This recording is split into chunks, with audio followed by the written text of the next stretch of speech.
Business time. In Rainbow Six, much like every competitive game, there's a tendency for players to overthink weapons, operators, and everything in between, and often we forget to take advantage of the magic element of the hopelessly unexpected. The most widely underused pick of any piece of kit in the game is without a doubt shotguns, and not without reason. When most standard weapons can spew out shots faster than a non-American on their 18th birthday, you'd be forgiven for passing up on a slow-firing confetti gun that shoots about as far as the average 90-year-old can backflip. Shotguns come in an abundance of different classes, but for the sake of discussion, we are just going to split them into two categories. The first is the spam kind. The class that needs to be almost within knife range to get anything done, but with the benefit that you can just hold down that trigger for half the fucking round without ever running dry on your ammo count. Simply point the other end toward the enemy and don't stop holding the trigger down until this dumb piece of shit propels you to the top of the scoreboard. Players will probably recognize this as a gun that will completely demolish a map before the start of the attack phase, which will mostly just come at the cost of your teammates' collective eardrums. You know, we have Holy ease, bro. fuck. Come on. I know we're renovating, but settle the fuck down. The second is the kind of hard-hitting, one-shot, Mr. Steal Your KD, mega Chad gun that we all dream of using. It's easy to dismiss such an unwieldy class of death stick, but those who can get over their fear of needing the most versatile of weapon at all times are likely to appreciate the immense strengths of a shotgun. When you strip down the game to its most simple form, people are mostly opposed to running shotguns because they perceive the strengths to be outweighed by their downsides. This doesn't mean, however, that the effective range of this weapon class cannot be compensated. Sun Tzu's Art of War, although written thousands of years ago, still holds a wealth of ancient Chinese knowledge that is still applicable to this day. The sentence, "Never put yourself in a position to lose forehead," is a line that would ring across the ages, and it is said that every epic gamer worth their salt has heeded these very prudent words. In general, a shotgun will win any engagement within its effective range, so all it takes is for a player to never put themselves in a position further than this distance before watching their skill rating rack up faster than your debt after taking a Snickers bar from a motel mini fridge. This can be done by either sticking to enclosed and tight areas or just taking fights that already have the undivided attention of the enemy team, but aggressively closing the gap between yourself and an enemy can also prove to be a worthwhile tactic. In general, however, you'll probably want at least one gun on you at all times that can deal with enemies at longer ranges. Sidearms are much stronger than most players give them credit for, and taking your time to use them in their niche can yield some serious results. But let's move on from equipment. An operator that is surely not receiving enough love from players is Oryx. This defender doesn't get any fancy gadgets or even above average weapons, but seems to have a monopoly on muscles and mobility. This Jordanian motherfucker can stomp his way to any part of the map in seconds, kill an unsuspecting enemy before belining it through anything he goddamn pleases to get the fuck out of danger. While the other operators are playing checkers, Oryx is playing his own game of whatever the fuck he wants, because no one seems to tell him that he can't just bust through solid walls or have a 4-meter vertical leap. Just don't under any fucking circumstances try to bash through a wall to surprise your target, because by the time your weapon is ready to be aimed again, you'll very likely be in the next season of the game. But this kind of shit isn't the reason players should embrace this 12-pack on legs, and long-time viewers should know exactly what I'm about to say. One of the most common thing players will say to me if they recognize me in game is, "Holy fuck, why is your rank so goddamn low?" And the answer behind this question, as you can imagine, is that winning just isn't enough. Ranking up is an enjoyable experience, but if you didn't make an intellectually incompetent decision to push someone over before murdering them, there's a decently high chance that they didn't reflect on every mistake they've ever made during their life before being eliminated. If any rational player can honestly say that they'd rather win another game of Siege over tormenting a poor Montaigne for his terrible life choices, then that's absolutely not a person who I'd want on my team. Iana, on the other hand, is mostly dissimilar from Oryx, as although the developer certainly gave her some positive physical features, she mostly relies on her batshit crazy ability to fucking clone herself.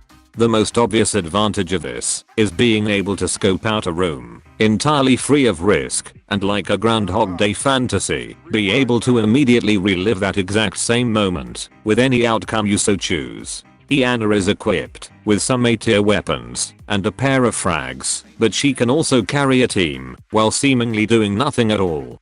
The strategy is to grab the best player on your team, equip your clone, and have them follow you into a room immediately after you enter. Your role at this point is to be a distraction for whoever you happen to stumble upon and allow your dedicated fragger to come in immediately behind you and know exactly where the enemy is standing. If you imagine all those times you walked around a corner and managed to kill only one of the several enemies that happened to be standing there, you'll know how ridiculously effective this strategy can be. Your team is effectively trading a Walmart version of yourself that, even if killed, you get back in 30 seconds for an entire player on the other team. The main drawback to this strategy is that the person playing Iana is going to look like absolute garbage on the endgame podium, but this operator can truly carry from the bottom of the scoreboard. Sometimes, however, you won't always be able to rely on your team to eliminate the enemies that you're distracting, but luckily, players who don't allow themselves to be seen while activating or deactivating their hologram can often trick enemies into thinking you're in an entirely different location. A side note is that although you may be busy guiding others to a treasure you cannot possess, that doesn't mean that they can't be fucked up by the traps that you yourself are completely immune from. Yeah, get in there, buddy.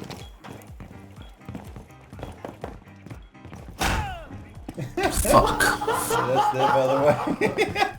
Players on the other end of this kind of fuckery can simply wait for the distinct sound of Iana using her gadget before rushing straight past her space witchcraft and introducing her to the newfound love of shotguns that you gained at the start of the video. The last pocket pick I'd like to mention is Nomad, who in my opinion is the most stupidly fun operator in the game without any competition.